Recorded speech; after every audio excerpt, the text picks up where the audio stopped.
بسم اللہ الرحمن الرحیم۔ وضو اسلام کی وہ عظیم شے ہے جسے نماز جیسی افضل ترین عبادت کی بنیاد اور شرط قرار دیا گیا۔ پیارے آقا صلی اللہ تعالیٰ علیہ وسلم نے وضو کے فضائل اور اس کے فوائد ذکر فرمائی۔ وضو کے اندر ایسے فوائد پوشیدہ ہیں۔ جناب رسالت مآب صلی اللہ تعالیٰ علیہ وسلم کی حدیث پاک ہے، ارشاد فرمایا کہ جب کوئی وضو کرتا ہے، ہاتھ دھوتا ہے تو ہاتھوں کے گناہ جھڑ جاتے ہیں، چہرہ دھوتا ہے تو چہرے کے گناہ جھڑ جاتے ہیں، اور سر کا مسح کرتا ہے تو سر کے گناہ جھڑ جاتے ہیں، پاؤں دھوتا ہے تو پاؤں کے گناہ بھی جھڑ جاتے ہیں۔ دو حدیثوں کا خلاصہ آپ صلی اللہ تعالیٰ علیہ وسلم نے ذکر فرمایا کہ اگر کوئی شخص بسم اللہ پڑھ کر وضو کرتا ہے تو اس کا سارا جسم پاک ہو جاتا ہے، سر سے پاؤں تک سارا جسم اس کا پاک ہو جاتا ہے۔ اور وضو وہ اتنی بڑی اللہ تبارک و تعالیٰ کی نعمت ہے، اور یہ کس قدر بندے کی حفاظت کرتی ہے۔ وضو کی تعلیمات اللہ تبارک و تعالیٰ نے اپنے نبی حضرت موسیٰ علیہ السلام کو بھی دی۔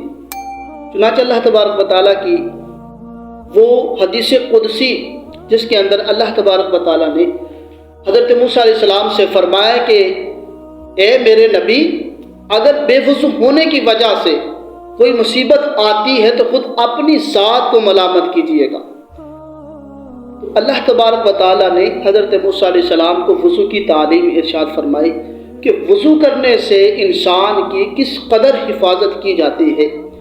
غور کرنے کی بات یہ ہے، سوچنے کی بات یہ ہے کہ رب کائنات عز و جل نے بلاؤں اور آفات سے نجات اور اس کا علاج جو ارشاد فرمایا، وہ عظیم چیز وہ وضو ہے۔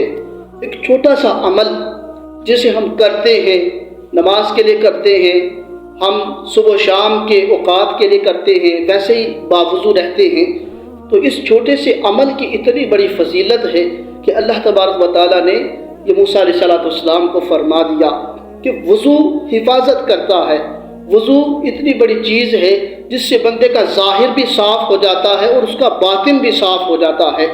سیدی اعلیٰ حضرت نے بعض عارفین کے حوالے سے لکھا ہے، انہوں نے فرمایا کہ اللہ تبارک و تعالی اس بندے پر 7 نعمتیں عطا فرماتا ہے، اس بندے کو 7 نعمتیں عطا فرماتا ہے جو ہر وقت باوضو رہتا ہے۔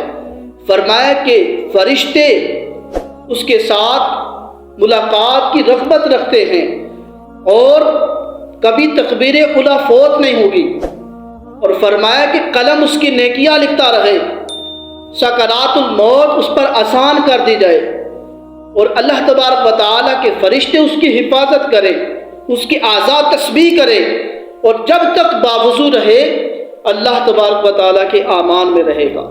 آپ سیدی اعلیٰ حضرت نے یہ فرمان ذکر کیا ہے کہ باوضو رہنے والے کو اس قدر اللہ تبارک و تعالیٰ کی طرف وہ مقام اور شرف حاصل ہو جاتا ہے کہ 7 جو فضائل ذکر کیے اس بندے کو حاصل ہوتے ہیں، اور اللہ تبارک و تعالیٰ کی امان میں رہتا ہے جب تک باوضو رہتا ہے۔